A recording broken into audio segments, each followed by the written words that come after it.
Sayyidina Muhammad.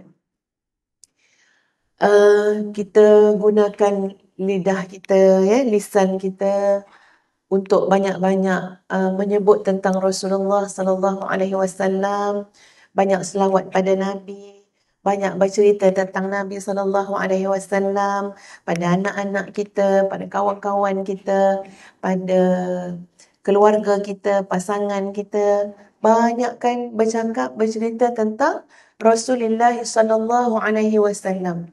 Itu membersihkan lisan kita. Itu membersihkan hati kita. Sebab kalau kita fikir-fikir, banyak dah lidah kita ni cakap tak elok. Banyak dah dosa yang datang daripada lisan kita. Jadi nak bersihkan. Saki-baki usia masih ada tu, tak tahu berapa baki kan, kita bersihkan dengan banyakkan berselawat kepada Rasulullah sallallahu alaihi wasallam dan menyebut tentang baginda, mewar-warkan tentang baginda, bercerita tentang baginda. Ada anak, ada cucu, ada adik-beradik, ada anak saudara, anak buah semua. Sekarang kita jadi duta. Duta kepada apa? Duta menceritakan, menanam benih-benih cinta dalam hati orang lain kepada Rasulullah sallallahu alaihi wasallam. Semalam, sahabat-sahabat sekalian, sepupu ustazah, orang muda, naik pangkat jadi yang di-Ketua Majlis Perbandaran, maknanya, tengah elok-elok semua. Masya Allah, rasa tak selesa pada hidung. Allah alam, saya tak tahu sinus ke, resdung ke apa benda. Buat pembedahan di salah sebuah hospital terkemuka di Kuala Lumpur. Hospital swasta. Dekat dengan Tuan Puan juga. Buat pembedahan hidung. Sepupu Zah sempat tanya dengan isteri dia, macam mana lepas bedah? Elok, Alhamdulillah, ada Kak Wat. 2-3 jam lepas tu dapat tahu meninggal. Memang terkejut. Baru telefon kan, sepupu Zah telefon. Sepupu Zah beritahu Ustazah, dah Kak dah telefon, dah tanya khabar. Elok, duduk dalam ward dah. Rupa-rupanya pendarahan balik semula yang tidak dapat diselamatkan lah. Habis dalam bilik tu, dalam bilik air atas katil, dalam darah saja. Dia cepat laju tak dapat nak cover dah, darah masuk balik. Meninggal. Padahal pergi bedah tu bukan orang sakit teruk. Masya Allah. Ramai je orang buat pembedahan hidung, elok-elok je. Asbab.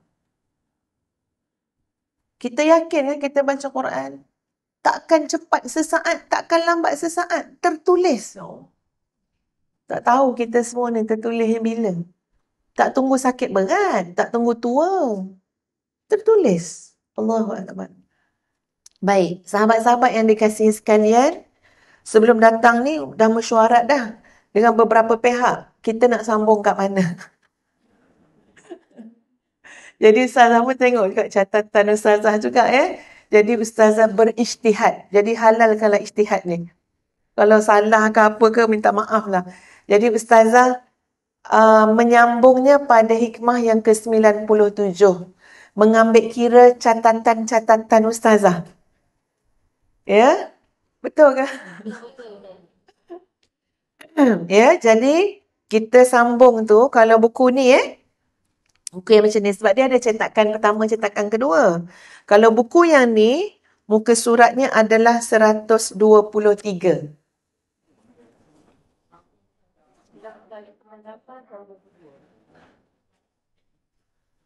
Sama kalau buku lama, satu.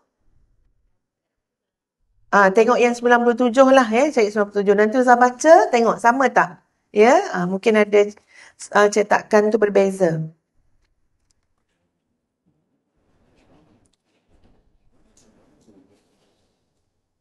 Baik, Ustazah bacakan hikmahnya. At-tayyul haqiqi. Okey, ikut semua At-tayyul haqiqi an tutwa masafatud dunya anka hatta tara al-akhirata aqraba ilaika minka. Maksudnya adalah at-tayyul haqiqi, singkatnya jalan yang sebenar-benarnya, an tutwa masafatud dunya anka, ialah apabila terlipat olehmu jarak-jarak dunia ini, hatta taral akhirata, sehingga engkau dapat melihat akhirat itu aqraba ilaika minka, sehingga engkau dapat melihat akhirat itu lebih dekat kepadamu daripada dirimu sendiri. Ada orang tenggelam dan larut dalam dunia sampai tak nampak akhirat. Ada orang samar-samar melihat akhirat, jauh. Dia boleh cakap, alah tu lambat lagi. Kan? Ada orang sekejap ingat, sekejap lupa dengan akhirat. Sebab mata dia kuat sangat tangkap kepada imej-imej dunia. Mata tangkap imej dunia, bawa masuk dekat mana? Hati. So, imej dunia ni terang dalam hati dia. So, imej akhirat tak nampak. Ada orang, imej dunia dah makin malap. Ya? Dah tak nampak sangat dah. Tiba-tiba pandangan dia kepada akhirat terlalu dekat. Rasa dekat sangat. Jadi inilah gambaran-gambaran di mana kita meletakkan imej dunia dan imej akhirat dalam hati kita masing-masing. Sebab itu akan menentukan desain kehidupan kita. Desain kematian kita. Pandangan kita tu pandangan jauhnya apa, pandangan dekatnya apa. Dan memang perspektif ataupun pandangan kita kepada sesuatu itu sangat mempengaruhi kehidupan kita. Saya bawa contoh tuan-puan. Sebenarnya bergaul dengan ramai orang ni bagus. Cabaran ni banyak. Dia lagi duduk seorang-seorang kat rumah kalau tak nak cabaran. Setuju tak muslimat? Sedap duduk seorang-seorang kat rumah. Duduk kat mihrab. Tang sejadah. Berzikir, selawat. Tak ada orang kacau. Hati tak sakit. Tapi datang kuliah jadi pula AJK. Apa lagi lah? Itu macam nambah kerja, nambah sakit hati, geram. Iya. Tapi Islam tidak menggalakkan menyendiri. Islam tak menggalakkan kita sampai tak ambil tahu urusan masyarakat. Ya? Sebaliknya lebih baik sahabat-sahabat sekalian dia masuk juga. Bersama-sama juga. Habis tu geram, sakit hati, kerenah banyak, tempuh. Itu riyadhah. Itu exercise. Ya? Baru kita tahu hati kita sekuat mana, secekal mana. Dan sebenarnya para muslimah, bergaul ni, kalau tanya ustazah lah ya, bergaul ni memang boleh membantu membersihkan hati kita. Tapi kena tahu cara dia lah, ya. Kena banyak cepat muhasabah. Dan bila kita bergaul, sebenarnya kita dapat melihat sisi yang baik yang ada pada orang lain. Hasil daripada pergaulan, Ustazah rasa macam ni. Okey, saya bagi contoh saya jumpa dengan seseorang. Dia penganjur program. Dia sibuk bawa Ustazah pergi sana, pergi sini kan. Jadi rapatlah dengan dia. Jadi dia cakap, dah masuk bulan Syakban dah, dia kata. Tahun ni dia tak sempat lagi ni. Sebab dia sibuk bawa Ustazah. Dia driver Ustazah bawa ke sana kemari lah. Ya? Jadi dia kata, ya Allah, dah masuk Syakban dah ni. Dia tak sempat lagi tanam sayur, dia cakap. Saya kata dengan dia, kenapa pula tanam sayur bulan Syakban? Ya? Dia kata memang dia tiap-tiap tahun. Masuk je bulan Syakban, dia akan tanam sayur. Sebab dia kata, niat dia, dalam tempoh sebulan tu nanti sayur dia akan boleh ambil lah hasil sayur tu. Bulan Ramadan tu jiran-jiran dah tunggu dah sedekah sayur dia. Jiran-jiran dah tahu dah. Masuk Ramadan, Fulanah binti Fulanah ni akan sedekah pada jiran tetangga dia macam-macam jenis sayur. Masya Allah. Dan dia kata bulan Ramadan, dia akan tanam serai dengan kunyit. Kenapa dia tanam serai dengan kunyit? Tengoklah nanti bulan Syawal. Orang semua nak guna serai dengan kunyit. Maka dia akan sedekah pada jiran tetangga dia serai dan kunyit. Sampai bertanya-tanya jiran ni. Sampai jiran-jiran ni pun boleh dah. Tak apa, kita tak susah hati bab serai dengan kunyit. Bulan Syawal. Ada ke cukup ke tak dekat pasar, kita tak payah susah hati. Sebab apa? Jiran kita akan bagi kita serai dan kunyit. Masya Allah. Tak terfikir kat Ustazah tu. Masya Allah. Hebatnya seorang manusia yang saya kenal ni. Lepas tu tuan-puan, dia bulan Ramadan buat tabung. Dia ada persatuan dia. Dia sendiri buat tabung. Ini personal dia buat. Bukan dia bagi ke orang lain tak. Dia sendiri buat tabung. Tabung buluh. Cantik tabung dia. Contoh tuan-puan, saya tak ingat betul-betul berapa yang dia buat. Tapi tak kurang daripada 100. Dia buat tabung. Tabung ni hanya bergerak 10 hari Ramadan. 10 hari akhir Ramadan sahaja. 100 tabung yang dia buat, dia akan bagi pada kawan-kawan dia. Tujuan dia apa? Dia kata itulah yang nak guna setahun untuk program-program kebajikan kepada masyarakat setempat. Dan dia memang buat program. Tuan-puan, dia dapat kumpul, persatuan dia boleh kumpul dengan 10 hari Ramadan akhir, dengan tabung 100 buah yang dia buat, tak kurang daripada RM200,000. Dia kata, saya berkawan kaya Ustazah. Saya nak derma 200-300 ribu. Saya bukan orang kaya. Tapi saya nak buat sesuatu untuk masyarakat. Masya Allah. Ustazah sampai terfikir macam ni tuan-puan. Kita orang duduk dalam kereta dia borak sampai terfikir. Akhirat besok aku kat mana Berlawan dengan orang tanam sayur pun aku kalah. Berlawan dengan orang yang buat tabung untuk infak pada masyarakat. Dia bukan orang kaya, tapi dia boleh generate income 200 ke 300 ribu dengan sedikit usaha dia. Akhirat besok aku di mana? Tak payah banding dengan sahabiyah ke dengan ummahatul mukminin, itu memang tak adalah kita dah. Ni kawan kita sezaman dengan kita. Berjalan lagi tuan-puan, jumpa orang ramai. Jumpa dengan satu orang hamba Allah, seorang wanita. Dia hidangkan ustazah tuan-puan 3-4 mangkuk depan ustazah dengan ustaz masa tu pergi. 3-4 mangkuk. Apa bendanya ni?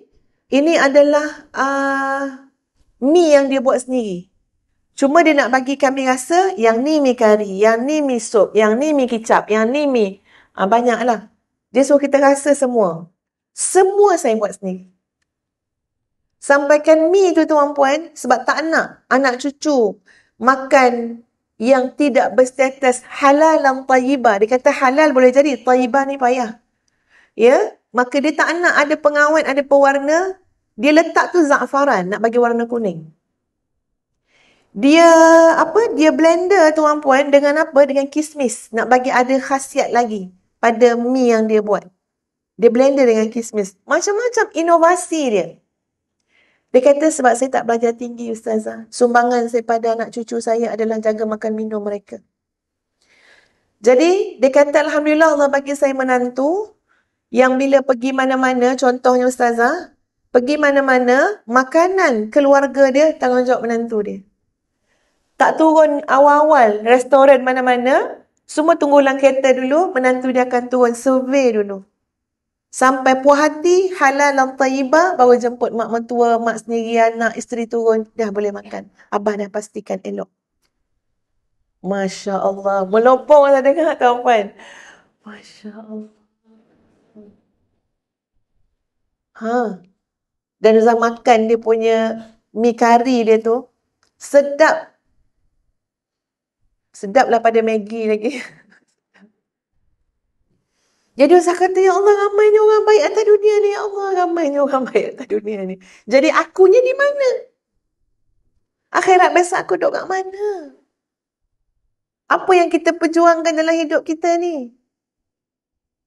Jumpa pula dengan makcik yang bertelekong pagi-pagi tuan-puan pergi bagi makan kucing. Berpuluh kucing datang menunggu dia. Matahari belum naik lagi. Itu pun kebetulan kami nampak sebab kami hantar anak-anak tunggu van sekolah. Makcik tu bertelekong lagi bawa makanan kucing. Bagi makan kucing. Usap-usap kepala kucing. Tiap-tiap hari. Tak ustazah? Ustaz akan nampak makcik tu. Ya? Kami berfikir, ya Allah, mana makcik tu besok ke akhirat dan mana kami ke akhirat besok? Alangkah dekatnya kepada keikhlasan seseorang yang bagi makan kucing seperti itu banding dengan kita yang buat untuk orang. Sebab kita bagi kepada binatang ni tuan-puan, insya-Allah tak mengharap apa-apa timbal balas. Dah lah itu bukan binatang peliharaan dia. Kalau makcik tu harap kucing tu cakap, thank you madam. Sampai akhirat, tak bercakap. Makna tak ada apa. Lillahi ta'ala. Tak payah cakap terima kasih. Tak payah jaga makcik tu dah tua besok. Tak ada apa. Masya Allah tuan-puan. Kita tu kena fikir. Kat mana akhirat ni dalam, image akhirat dalam hati kita. Kadang-kadang image dunia ni terlampau banyak. Jadi album kat hati ni. Semua image dunia, album. Nak itu, nak ini, nak itu, nak ini, nak itu, nak ini, nak itu, nak ini. Ini yang dibincangkan dalam hikmah yang ke-97. Ya? Kata At-Tayyu. Ustaz bacakan dulu apa yang ada dalam buku tuan-puan baru Ustaz ulas ya. At-Tayyu berkata, terlipatnya bumi sehingga jarak yang sejauh-jauhnya dapat ditempuh dengan satu langkah saja sudah sampai. Masya Allah. Orang lain lelah dengan hidup dunia. Kita Allah lipat. Dunia ni, bumi ni, langkah selangkah je, settle. Beres. Urusan dunia kita, semua beres. Orang lain lelah tu tuan-puan. Boleh jadi ada orang lelah. Tak pernah beres urusan dunia. Kenapa jadi tak beres? Tak cukup.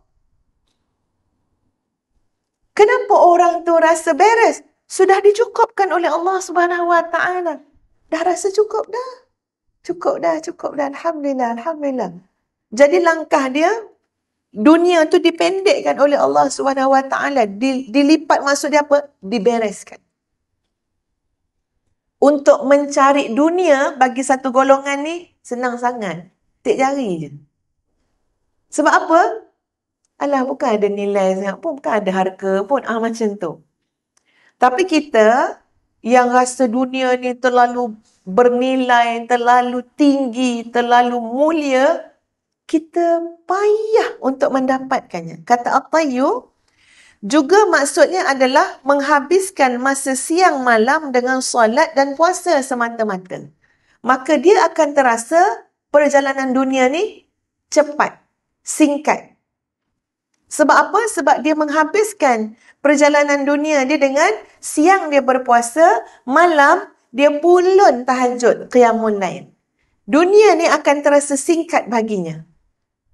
Bagi pemburu-pemburu dunia, dia akan merasa dunia ni panjang. Dunia ni lama. Dunia ni lelah. Tapi bagi pemburu-pemburu akhirat, dunia ni hanya masa je. Masya Allah. Dalam lain keterangan, Ibnu Athaillah berkata, andaikan nur keyakinan itu telah terbit terang dalam hatimu, pasti engkau akan dapat melihat akhirat itu lebih dekat kepadamu daripada engkau akan pergi ke sana. Dan pasti dapat melihat segala keindahan dunia ini diliputi oleh suramnya kerosakan, kehancuran yang bakal menimpa kepadanya. Kita akan bertemu ada seorang sahabat ustazah dekat makna bicara yang selalu keluar daripada lidah dia adalah Allahu Akbar, fanaknya dunia, fanaknya. Dia dengar cerita, katalah kawan kami bercerai kan, kata kat dia, Kak, dia dah bercerai Kak, Allahu Akbar, fanaknya dunia. Itu ayat dia. Kak, orang yang tu dah sakit Kak.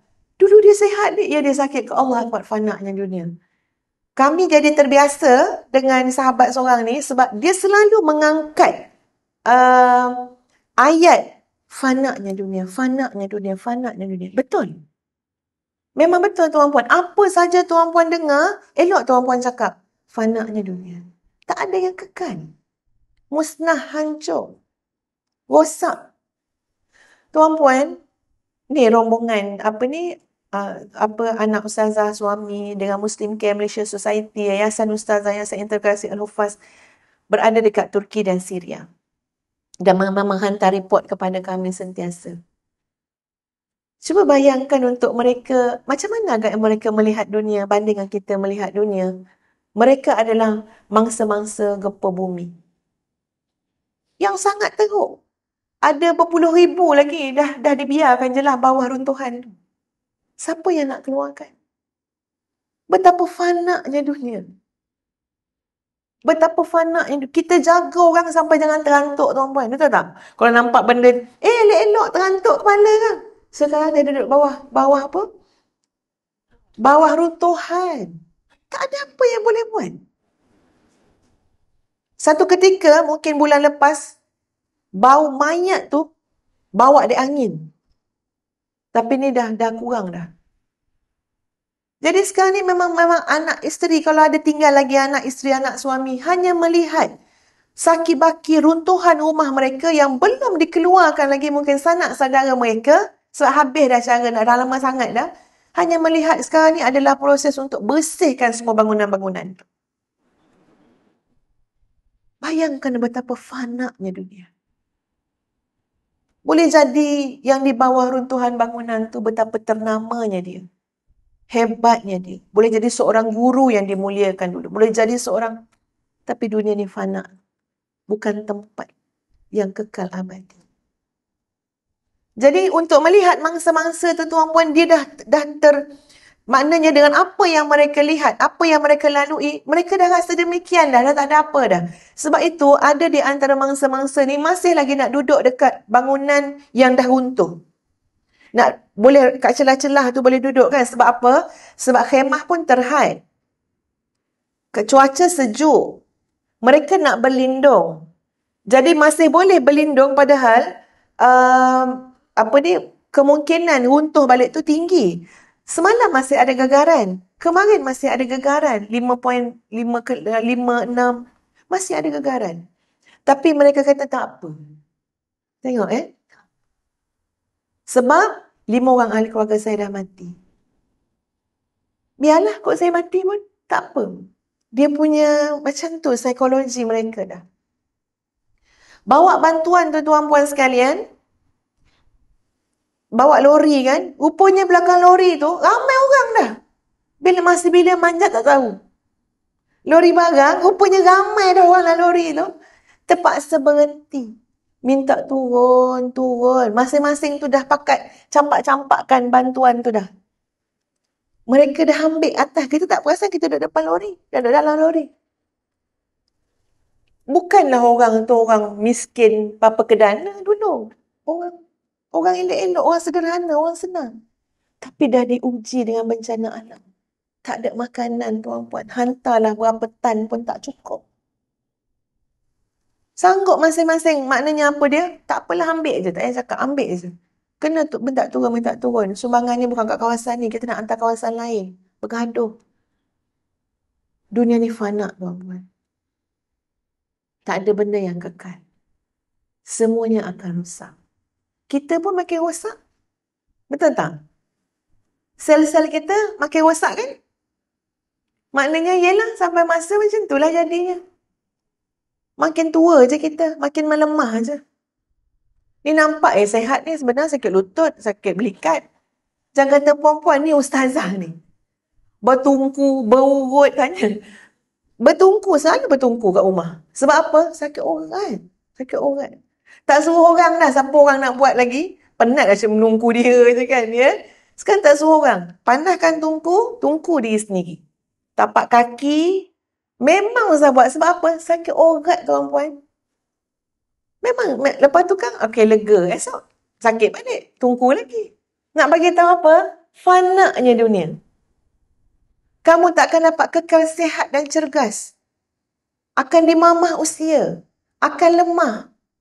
Tapi semua itu jangan kita ambil untuk jadi ratapan ataupun keluhan. Allah nak besarkan imej akhirat dalam jiwa kita. Imej akhirat. Dekat dah ni, Allah dah tunjuk dah. Ya, tanda-tanda.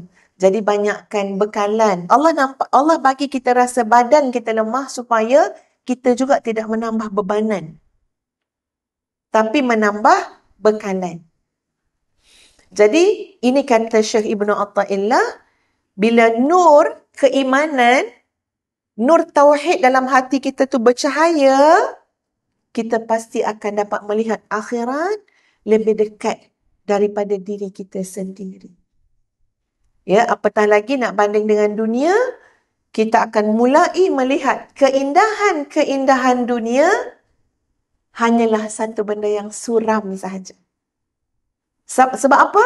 Sebab kita nampak di sebalik keindahan dunia itu adalah kerosakan, kemusnahan.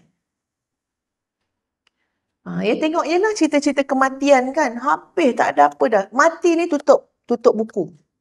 Ya Allah. Ya, tutup buku, tak ada apa dah. Tinggal semua, selesai ke tak selesai ke urusan, tutup. Tinggal anak bini semua, tutup. Fanaknya dunia. Carilah sesuatu yang akan kekal bersama dengan kita. Yang akan ikut kita sampai ke alam barzakh. Yang akan ikut kita sampai ke alam akhirat. Kita ni sebenarnya tercuai, terlalai. Kena banyak bertanya kepada diri kita, ya Allah, masa yang aku gunakan hanya untuk melihat benda-benda yang melalaikan ini, apa faedahnya untuk pengembaraan yang lebih jauh lagi selepas kita mati, iaitu alam barzakh dan alam akhirat.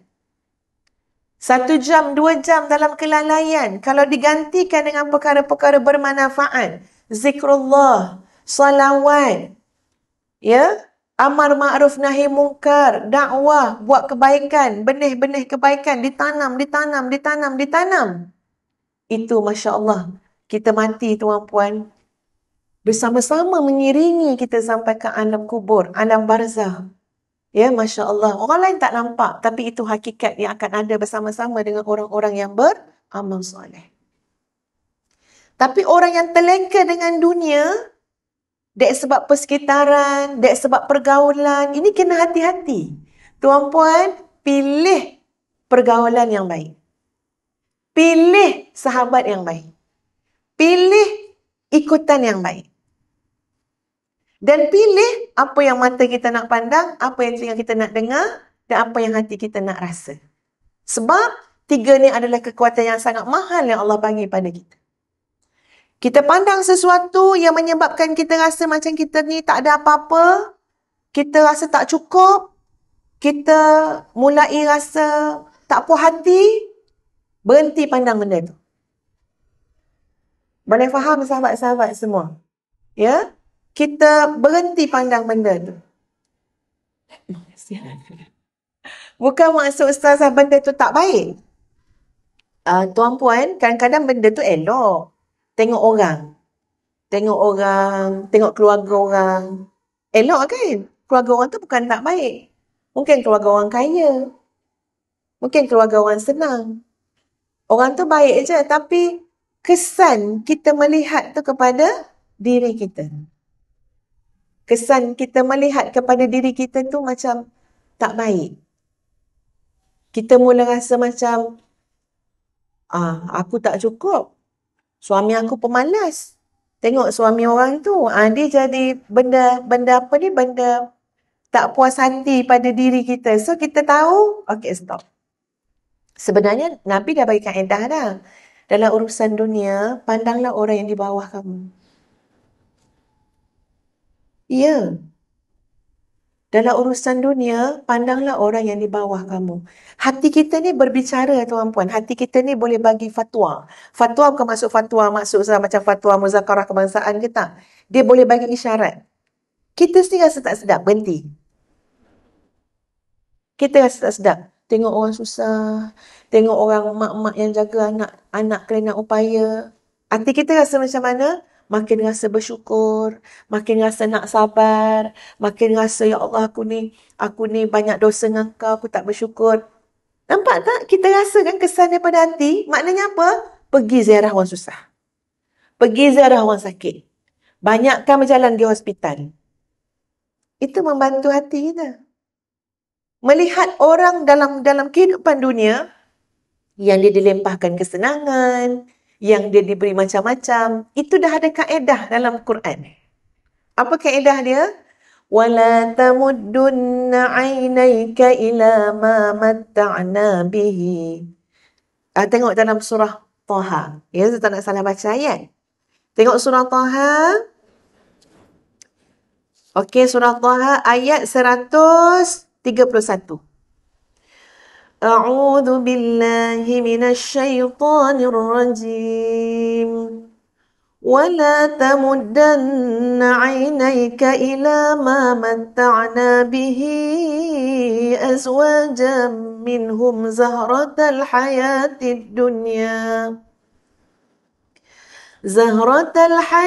الدنيا لنفتنهم فيه وَرِزْقُ رَبِّكَ خَيْرٌ وَأَبْقَى. Masya Allah, Allah bagi tahu dah kat kita. Apa dia? Janganlah kamu palingkan mata kamu tertumpu kepada orang-orang yang kami telah berikan kepada mereka perhiasan-perhiasan dunia. Linaftinahum fi. Sebab kami nak uji mereka. Masya Allah, yang kita dah sibuk pula. Allah nak uji orang tu. Yang kita, di celah-celah tu kita ni, menyibuk lah. Pergi tengok. Pergi follow. Apa lagi?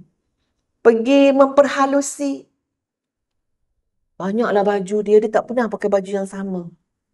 Itu kita punya kerja lah tu, siapa suruh tengok. Kalau tak tengok, tak tahu. Betul tak? Bertukar-tukar. Dia betul, dia ada 6 rumah.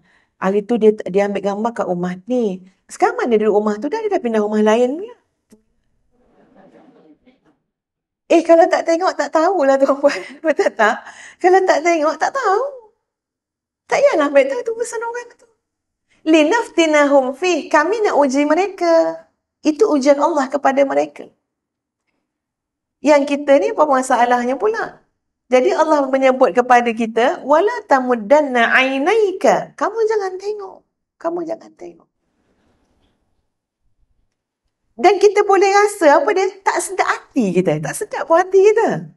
Kan itu isyarat yang baik. Apa dia? Tak sedap hati. Dan Allah memberi pilihan lain kepada kita. Apa dia? وَرِزْقُ رَبِّكَ خَيْرٌ وَأَبْقَى. Dan rezeki Tuhan kamu lebih baik dan lebih kekal. Maksud dia, rezeki dalam bentuk sesuatu yang kekal.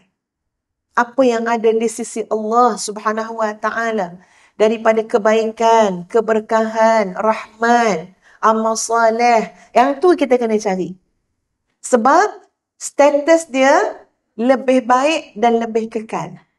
Lebih panjang usia nak digunakan manfaat dia. Itu kaedah dah bagi dah. Ya, kita memang kena cerdik dan bijaksana tuan-puan. Apa yang kita nak tengok setiap hari, filter dulu. Sebab dia bagi image kepada hati kita. Ustazah baca ayat ni kan, kadang-kadang jadi muhasabah juga. Apa dia? Kita pun tak nak tuan-puan orang memandang kita tidak membantu iman mereka bertambah. Faham maksud Ustazah? Itu jadi satu muhasabah juga sebenarnya untuk kalau orang kata public figure lah. Ya? Public figure ni maknanya orang akan cepat nampak dia, kan? Satu tanggungjawab pada public figure tu apa dia? Biarlah setiap kali orang melihat kita, iman mereka bertambah. Bukan rasa tak selesa. Bahkan tak payah tengoklah dia tu. Pula dah. Ya, tak payah tengok dia tu. Nanti hati kita tak betul. Pula dah. Jadi ada benda yang tak kena pada kita punya olahan hidup kita. Dan benda ni saya cakap terang-terang. Ya, kadang-kadang. Macam mana saya nak cakap Tapi saya cakap juga lah, boleh Kadang-kadang kan tuan-puan macam ni Sebab ustazah berkawan dengan ramai orang. Macam-macam peringkat, pelbagai peringkat. Tanya ajawan ni. Ustazah lebih susah menolak jemputan tu kalau jemputan datang daripada rumah PPR. Dulu duduk kawasan Setinggan.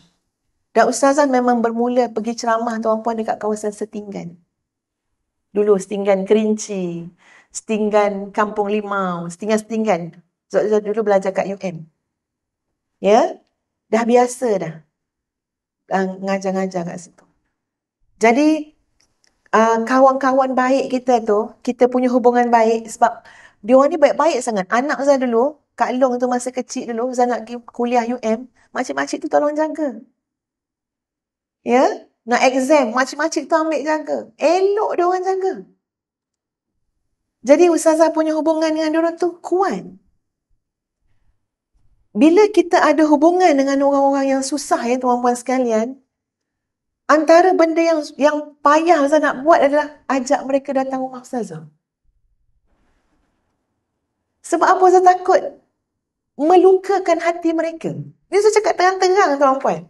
Bukanlah kata rumah Ustazah tu hebat sangat ke apa, tak. Tapi nak dibandingkan dengan rumah mereka. Ustaz takut melukakan hati makcik-makcik tu. Dia saya cakap terang-terang jujur-jujur tuan-puan. Ustaz kadang macam, sana panggil sana. Kita suka nak jemput kan, datang makan kan. Ya? Kadang-kadang Ustaz gelap-gelapkan sikit. Ada bagian-bagian Ustaz gelap tak buka lampu. Kan tak pernah tengok bagian-bagian. Padahal bukan bermewah sangat. Tidak tuan-puan. Bukan macam orang kaya. Tak ada. Tapi nak dibandingkan. Tanya sahabat Ustazah. Ustazah ada keperluan kepada kereta yang lebih besar sebab Ustazah bergerak banyak tempat dan memang Ustaz sediakan Ustazah. Sebab kami berdua pun bekerja tuan-puan kami bukan cari duit dengan berceramah. Kami ada bekerja. Tapi tanya sahabat Ustazah suka parking jauh berjalan kaki. Kenapa? Macam mana nak kata sebab kita bergaul dengan orang-orang yang apa? Orang-orang susah. Ustazah tak nak kesenangan kita melukakan. Bukan meluka macam mana. Tak nak ada rasa macam bestnya jadi Ustaz. Saya tak nak. Saya rasa tak nak benda tu. Empathy Ustaz sampai tahap tu lah. Tak nak bagi orang rasa macam tu. Sebab tu beragak-agak dalam apa. Walaupun kita rasa kita mampu, beragak lah. Kenapa? Kawan kita ramai orang susah. Dan itu sebenarnya Allah yang Nabi sebut pandanglah orang yang lebih bawah daripada kamu. Kamu akan tahu. Kalau cuba bayang kalau crowd kita, geng-geng kita semua yang hanya yang hebat-hebat yang ini, tak cukup tuan-puan. Maknanya ustazah lah yang paling lekeh. Jadi kat mana kita memposisikan pandangan kita, kita pandang siapa pergaulan kita, siapa sahabat kita, siapa kawan kita, itu membentuk diri kita. Membentuk diri kita. Ya, sebab itu yang saya rasa lah. Kita tak nak lah apa. Tapi mungkin ada orang rasa macam tu. Kalau tengok kita tu, sampai ada pula nanti orang akan kata macam, tak payah tengok dia. Nanti hati kita jadi tak betul. Kita tak ada salahkan orang. Mungkin ada sesuatu yang dilihat pada kehidupan kita yang, baik kita tengok orang susah je. Maknanya kita ni level yang kalau dia tengok tu tak membetulkan hati orang. Sebab kita design hidup kita macam tu. Tuan-puan, tak ada orang terluka melihat kehidupan Nabi SAW. Bahkan kita rasa terlalu sayu dan syahdu. Kerana kekasih Allah Subhanahu Wa Taala itu hidup dalam Masya Allah. Terlalu zuhud sederhana. Tak ada orang miskin yang terluka bila sampai rumah Nabi SAW dan lihat rumah Nabi. Bumbungnya hanya pelepah tamar sahaja. Tak ada orang miskin yang kecewa. Ya, makna terluka tu faham maksud saya kan tak ada yang merasa hati. Kenapa? Lihat kekasih Allah. Tengok lantai dia. Tanah-tanah. Ya, tengok rumah dia kecil macam mana. Tengok. Masya Allah. Nabi pilih tuan-puan. Dalam keadaan ditawarkan lembah emas permata, Nabi pilih tak. Aku nak kenyang sehari dan lapar sehari. Masya Allah. Hebatnya Nabi SAW. Ya. Jadi, beragak-agaklah kita ya dalam hidup. Kita ni, Zam cakap ni saling ingat mengingatkan. Beragak-agaklah hidup kita. Bersederhana lebih baik. Ya, bersederhana lebih baik. Itu memang dalam Islam pun konsepnya adalah khairul umuri au sautuha. Sebaik-baik perkara adalah yang sederhana. Ya. Baik, sekarang kita teruskan perbincangan kita lah tentang at-tayyul haqiqi an tutwa masafatud dunya anka taral akhirata aqraba ilaika. Maksud di sebalik at-tayyul haqiqi, maknanya Allah singkatkan dunia ni. Dia takkan jadi satu masa yang terlalu panjang untuk kita. Maksud sebenarnya adalah memandang rendah kepada dunia. Serta memberikan tumpuan kepada akhirat dengan sepenuh hati. Sehingga tidak disibukkan diri dengan dunia yang menyebabkan lalai daripada zikrullah. Ini diulas ya tentang Allah jadikan dunia ni terasa pendek dan singkat. Kenapa terasa pendek? Sebab pandang rendah. Alah sekejap je pun. Macam tu kan? Pandang rendah. Kita kan tak ada apa-apa lah sekejap je ni. Pergi mana-mana. Katalah ada orang kan bagi kita duduk kat hotel sampai 7 bintang. Tapi kita tahu 8 jam je. Ya, dah lah check-in lewat. Pukul 5. Esok dah kena hambat keluar dah pukul 12. Jadi, kita akan rasa macam mana? Tak ada apa sangat. Allah, sekejap ni. Esok dah nak keluar dah. Macam tu lah. Ini lebih kurang analogi dia lah tuan-puan. Allah akan buat dia rasa sekejap. Sama lah macam dunia. Sekejap je kita akan keluar ni. Semua kita akan check out daripada dunia ni. Ya, taklah pergi check out dah ni. Dia tak payah nak bersungguh beria sangat dengan sesuatu yang tidak kekal. Sebaliknya, gunakanlah sahabat-sahabat sekalian kesempatan kita di dunia yang singkat ini untuk berlumba-lumba menanam benih kebaikan. Sebab apa? Singkat. Cepat-cepat tanam. Asal ada peluang. Setiap saat yang ada, buatlah baik. Tuan-puan, memang tak payahlah buat tak baik kan, ya? Contoh macam ni, jumpa-jumpa macam ni, tak payah disesakkan napas itu dengan apa? Nak sakit hati, nak menyampah, nak buruk sangka. Tak payah. Sekejap sangat. Sekejap sangat dah. Terima je orang kelebihan, kelemahan, kekurangan, kesilapan. Dah. Tak ada masuk hati semua. Alhamdulillah. Kita kata kita maaf semua dan kita pun dah minta maaf dengan semua orang. Dah habis kita. Nak jaga hati. Qalbun salim. Kalau tak, rugi. Fikir nak buat baik je. Orang fikir nak buat baik ni memang dahsyat tuan-puan. Luar biasa. Orang nampak akhirat ni memang dia punya perlombaan dia kepada kebaikan tu pelik. Kita selalu terlupa nak bawa buah tangan. Tu kau perangai kita lah. Ya Allah, tak teringat. Padahal lagi ada orang sakit ni, bawa lah sesuatu. Tapi ada orang sentiasa ingat, dapat peluang, dapat kesempatan. Ni nak raya tuan-puan kan, Ramadan, Syawal kan. Tolong berbudilah dengan saudara mara kita. Berbudi dengan saudara mara kita. Kita sayang mak kita kan, sayang ayah kita. Bakti seorang anak pada mak ayah dia adalah dia melayani saudara mara mak ayah dia, kaum kerabat, kawan baik, mak ayah dia dengan baik. Itu bakti seorang anak. Jadi kita dah nak masuk Ramadan nak apa ni, duduk dulu. Ingatkan, maklum kita, mak ngah kita, mak lang kita. Kalau tak kita sibuk cerita dunia ya tuan-puan. Tak cukup. Sekarang fikir macam nak keluarkan. Ingat, oh kita punya mak lang masih ada ni, masih ada. Okey, kita akan ambil ni 2 hari ni, nanti dalam bulan Ramadan ni nak balik kampung. Nak bagi hadiah. Nak santuni mereka.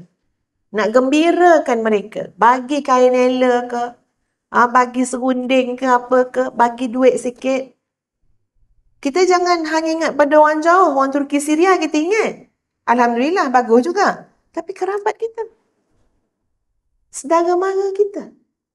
Tuan puan, saudara mara kita sedang melihat kekayaan kita. Saudara mara kita melihat kesenangan kita. Tapi rasa jauh. Kitalah yang kena dekatkan. Tapi idea-idea tu kadang-kadang tak datang. Susah ya tuan puan kalau kita terlalu sibuk dengan dunia. Idea-idea halus sangat. Orang dah prepare dah. Ramadan kita tolong design. Kita design Ramadan. Biiznillah Allah akan bantu. Kita design macam mana Ramadan kita. Orang yang design Ramadan dah ada dah. 1-30 Ramadan. Hari pertama apa nak buat. Hari kedua apa nak buat. Hari pertama maknanya 30 hari tu mesti ada keluar sesuatu, duit ke apa ke untuk jamu orang buka puasa. Bukan suruh ajak ke rumah. Tak mesti ajak ke rumah. Kita pergi hantar kat masjid surau ke apa, walaupun seikat pisang.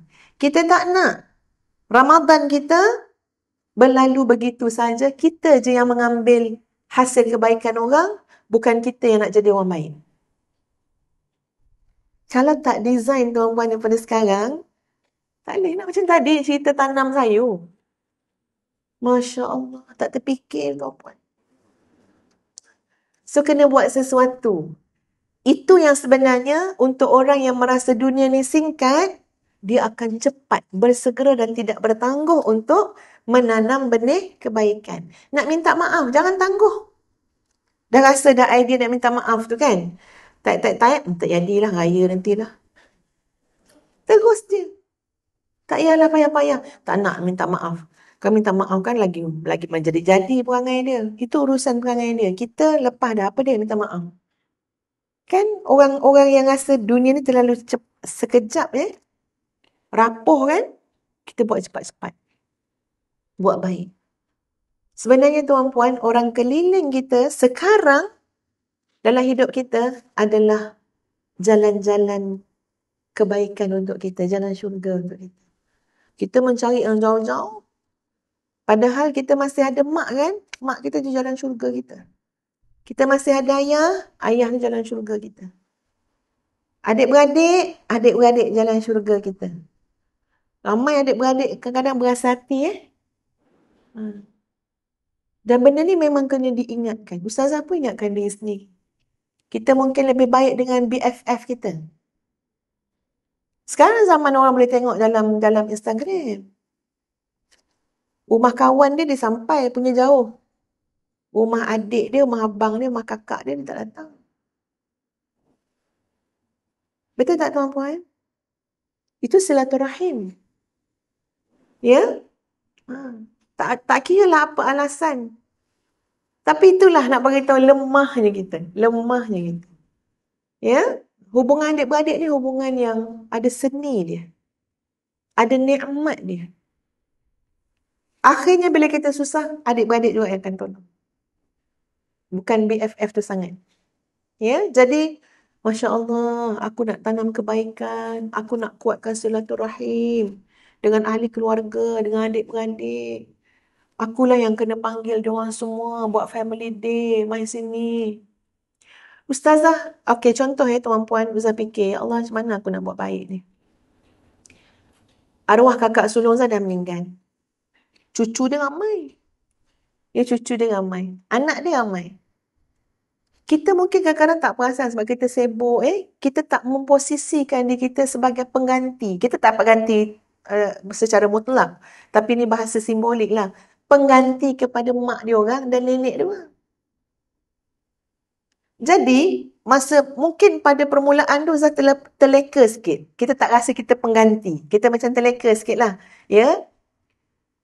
Tapi Alhamdulillah tuan-puan, lepas tu Zah terasa, kita pengganti kakak kita.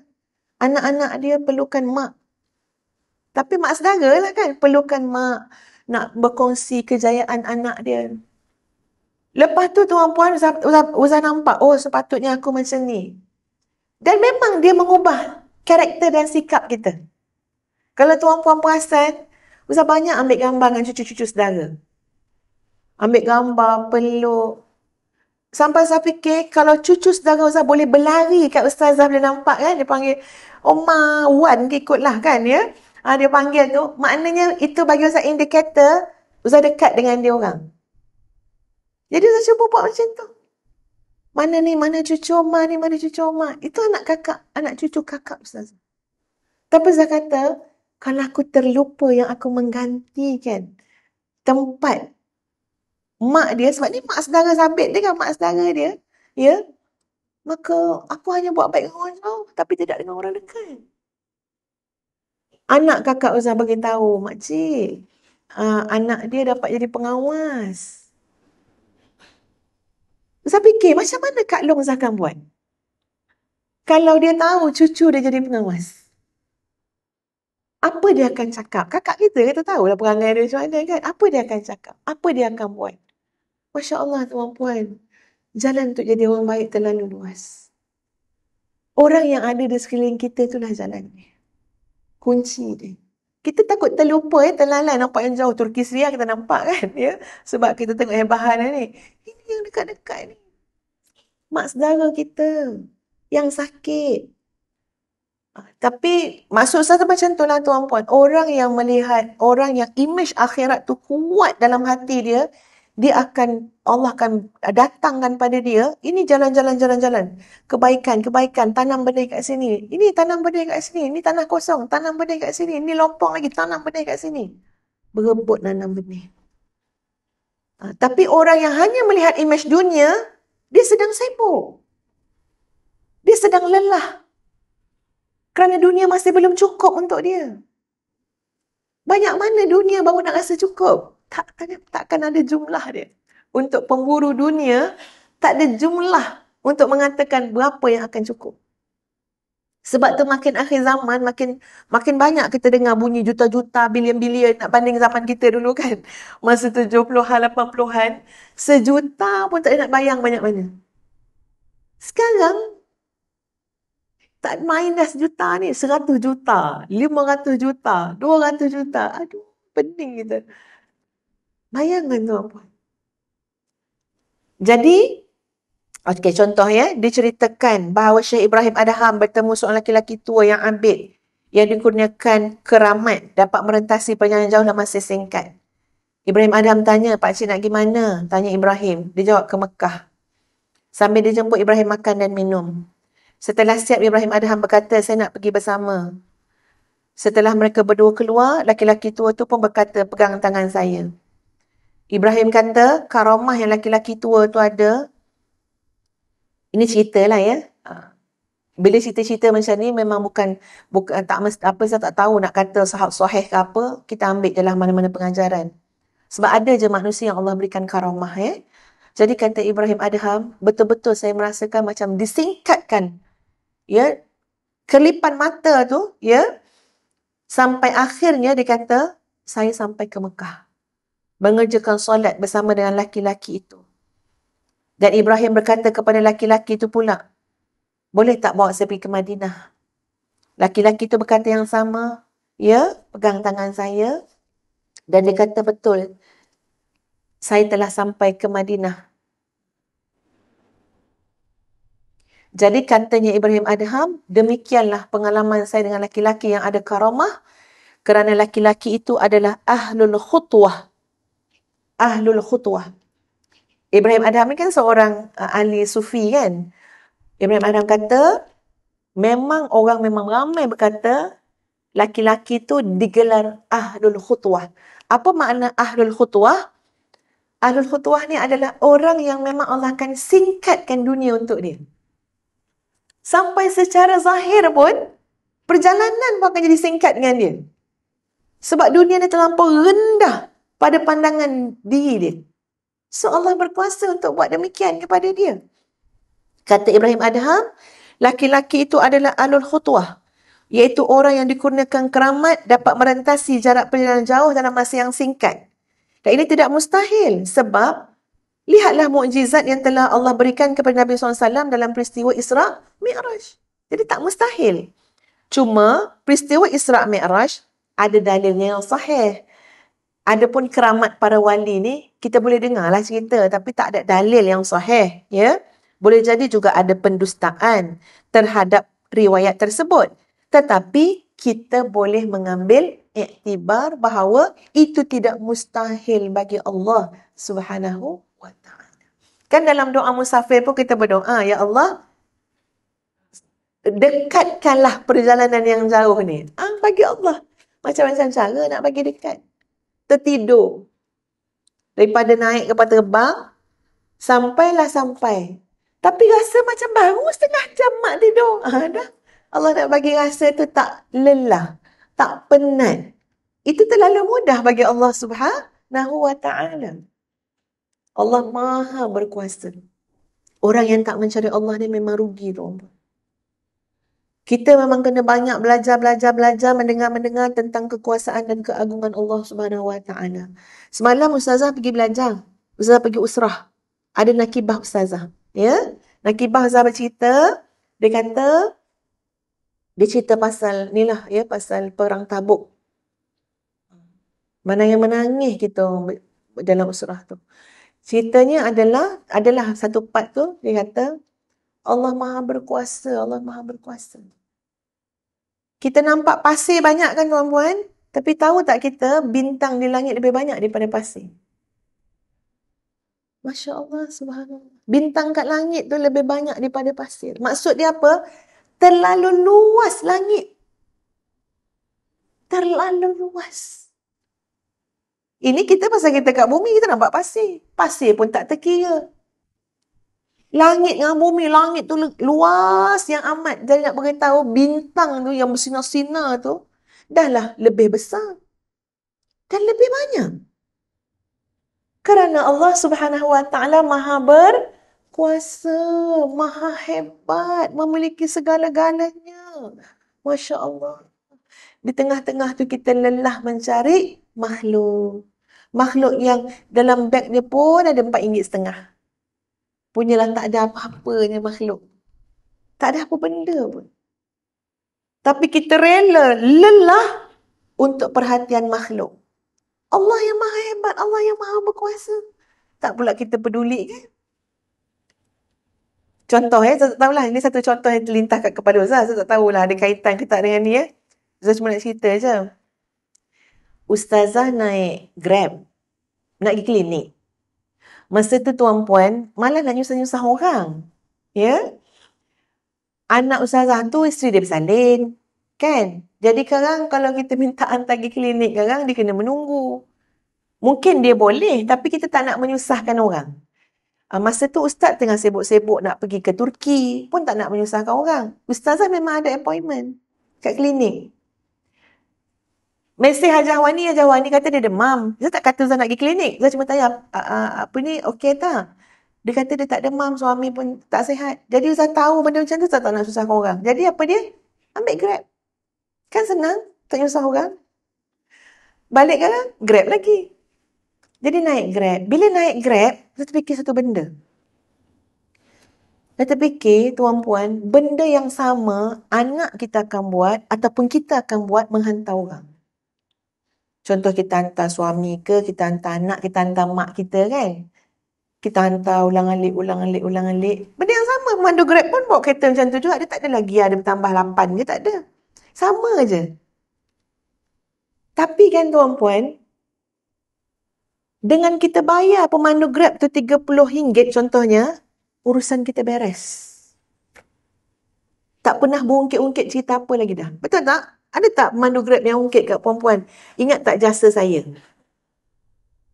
Tak ada kan? Kita tak ada hal lagi dah dengan dia. Ini saya terfikir.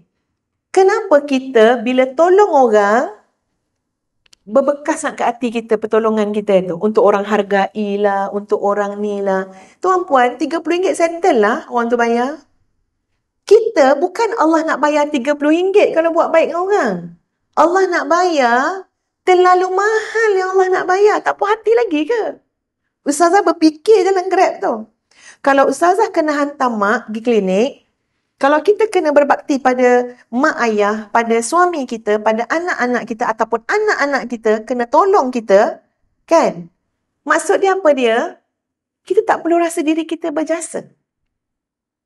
Macam pemandu Grab yang bawa kita ke sana kemari tu, mana dia ada rasa dia berjasa dengan kita? Sebab apa? Cukup RM30 selesai urusan. Kita bukan dibayar RM30 oleh Allah Subhanahu Wa Taala. Allah bayar banyak. Allah bayar berlipat-lipat kali ganda. Allah bayar dengan syurga. Tapi hati kita tak selesai. Betul tak tuan-tuan? Kenapa hati kita tak selesai? Kita tak nampak imej pahala tu kuat. Kita tak nampak imej syurga tu kuat dalam hati kita. Kita tak nampak imej akhirat tu kuat. Sebab itu, kita tak selesai jasa kita dengan orang. Kenapa tak hargai saya? Saya banyak jasa. Alah, kadang-kadang anak-anak kita sama je 2 kali 5 kan? Cuba tengok kalau mesti saya faham. Dulu saya yang hantar pergi airport, pergi habis semua tu ungkit. Pemandu Grab tentu dah tak ungkit balik. Sebab kita dah bayar RM25. Betul tak tuan-puan yang saya cakap ni? Ini saya terfikir, saya cerita je lah. Ya? Imej syurga tu tak kuat dalam hati kita. Jadi kadang-kadang ada anak-anak kita, anak cucu kita jenis kena bayar. Dia sanggup nak ambil benda yang kecil daripada benda yang besar. Jom hantar wan kejap. Ni RM50. Selesai masalah. Faham tak lah puan? Kita ni kan. Kita ni kenapa nak memperendahkan nilai kita?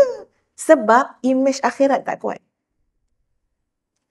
Jadi ustazah pun nak cuba belajar tuan-puan. Apa dia? Kita dah ujung-ujung usia. Lupakan segala kebaikan yang kita pernah buat. Lupakan. Jangan rasa kita berhak. Dihargailah, di itu, di inilah. Dah lah penat benda tu semua. Lupakan. Sebab urusan kita disettlekan oleh Allah Subhanahu Wa Taala. Allah akan balas. Allah akan ganjari. Takkan tak puas hati lagi. Takkan nak RM50. Takkan nak RM30 macam pemandu Grab tadi. Allah ada hitungan dia untuk kita. Betul tak tuan-puan? Cuma masalahnya apa dia? Imej. Imej dunia kuat sangat. Imej duit, imej harta kuat sangat. So dia tak dapat digantikan dengan kekuatan imej syurga, keredaan Allah, rahmat Allah. Jadi itu saya terfikir bila naik Grab tu. Balik naik Grab lagi. Ya? Orang India buat ustazah perempuan.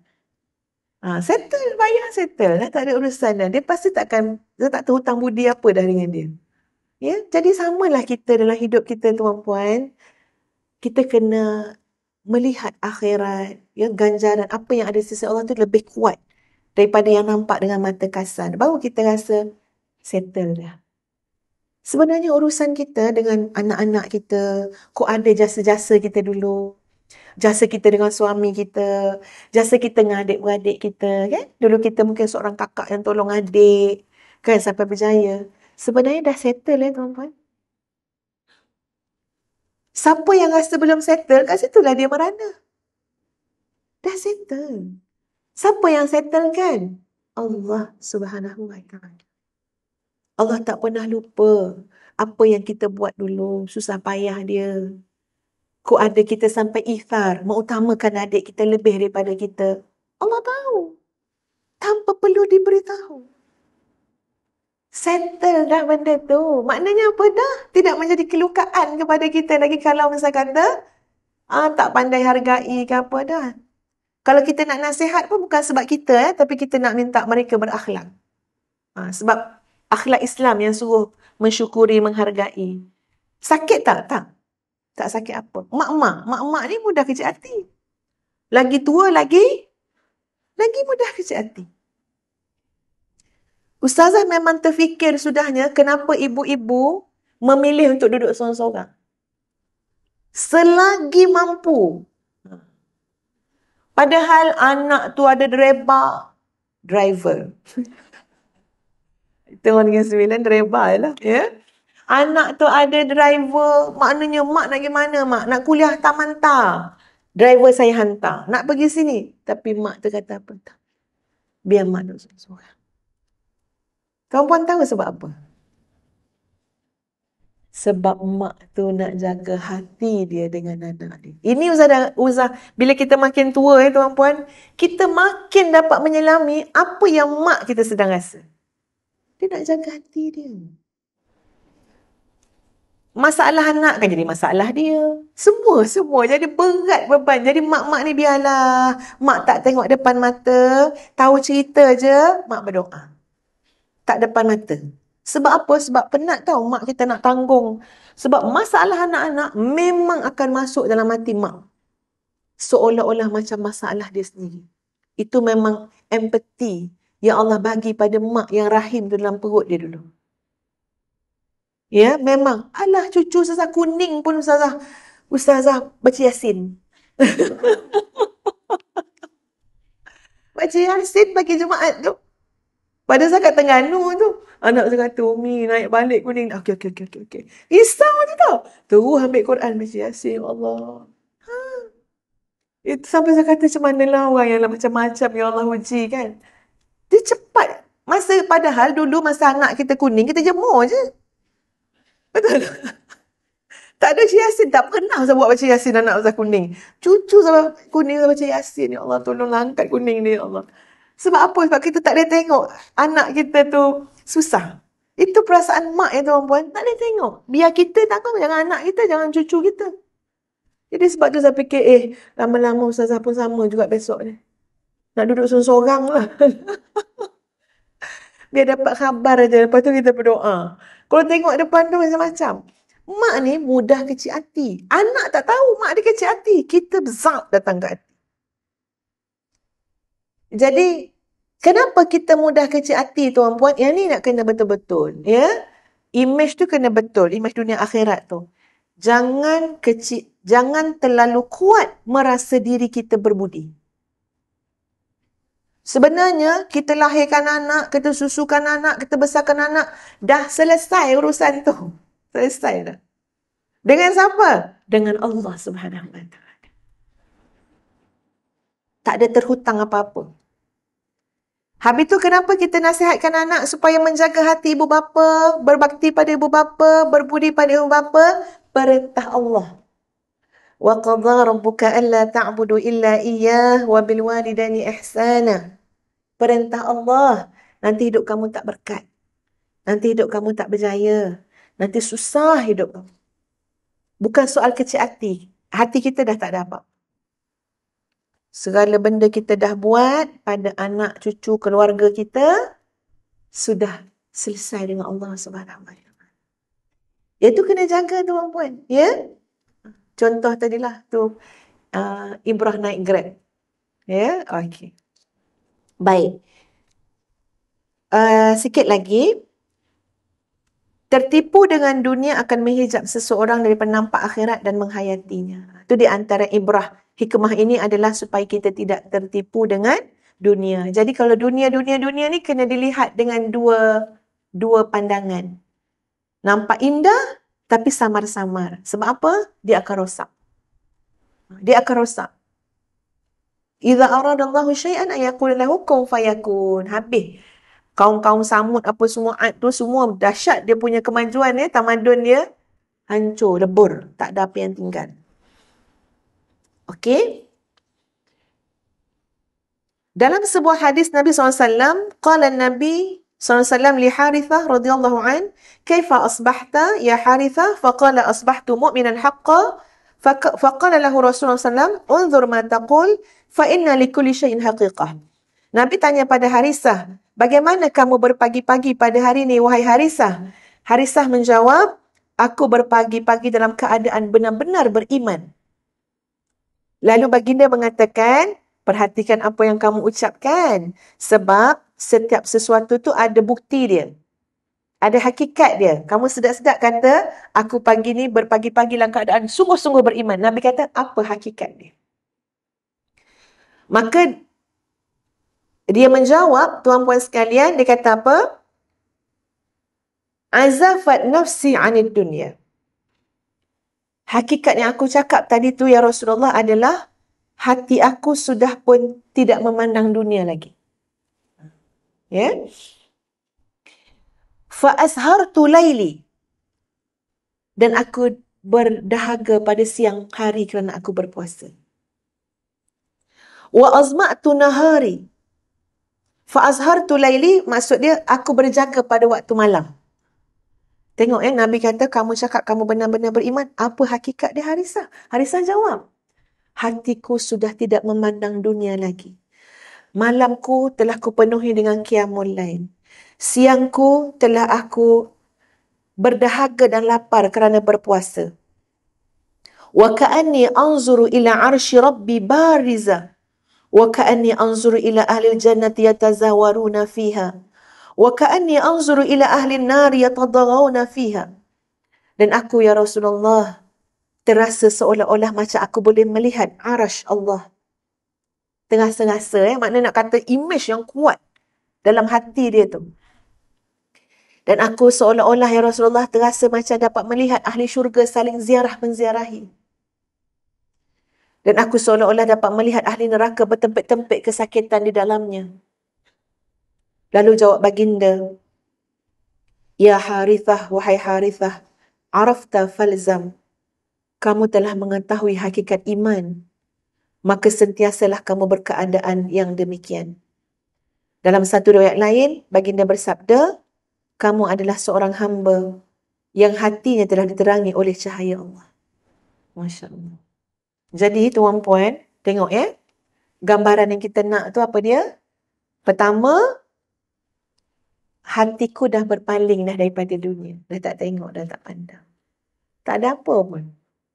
Yang namanya dunia yang tak kekal, yang musnah ni, tidak menyentuh hati kita. Dia tak ada buat apa-apa pun, tak rasa. Ya? Pangkat ke, jawatan ke, harta ke, kemewahan ke, kemasyhuran ke, tak ada apa. Ya, tak ada apa-apa. Dan kemudian, tengok malam macam mana. Orang yang berjaga malam, fa'azhartu laili maksud berjaga malam. Berjaga malam ni penat tuan-tuan. Ada orang dia tak sanggup berjaga malam sebab memikirkan nanti akan penat. Betul tak? Nanti akan penat. Ni bukan berjaga malam, lepas tu siang penat dia. Tapi siang pula puasa. Masya Allah. Orang yang merasakan dunia ni lama tak boleh buat benda tu. Tak nak lah, nanti esok banyak benda lain, nanti kan ngantuk esok. Sebab dia fikir dia panjang umur. Dia boleh duduk lama lagi. Tapi orang yang fikir tentang esok mati, okey apa kalau malam tadi berjaga? Tapi kita ni fikir, jangan, nanti kan sakit kan. Setara yang tak pernah qiyam dia pun sakit. Ya, yang sakit-sakit ni apakah kita berjaga malam? Tak juga. Apakah kita puasa? Tak kan? Jadi, sangat tak boleh juga menyandarkan sakit nanti, tak tidur malam apa semua. Ya.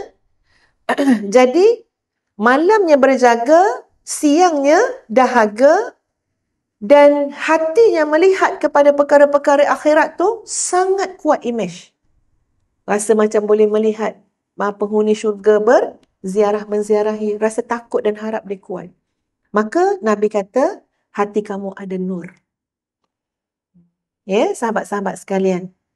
Jadi, sama-samalah kita memuhasabah diri. Mudah-mudahan Allah memilih kita untuk merasakan, untuk melipat-lipat dunia ni bagi kita sampai jadi singkat je. Semua urusan dunia kita mudah. Semua singkat.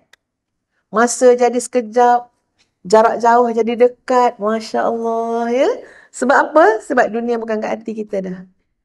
Tapi kalau dunia kat hati kita, penat, lelah, jauh perjalanan dia berat. Ya, sama-sama kita ambil iktibar. Astaghfirullahalazim, astaghfirullahalazim, astaghfirullahalazim li wa lakum. Assalamualaikum warahmatullahi wabarakatuh. Kita tangguhkan dengan suratul As dan tasbih kafarah.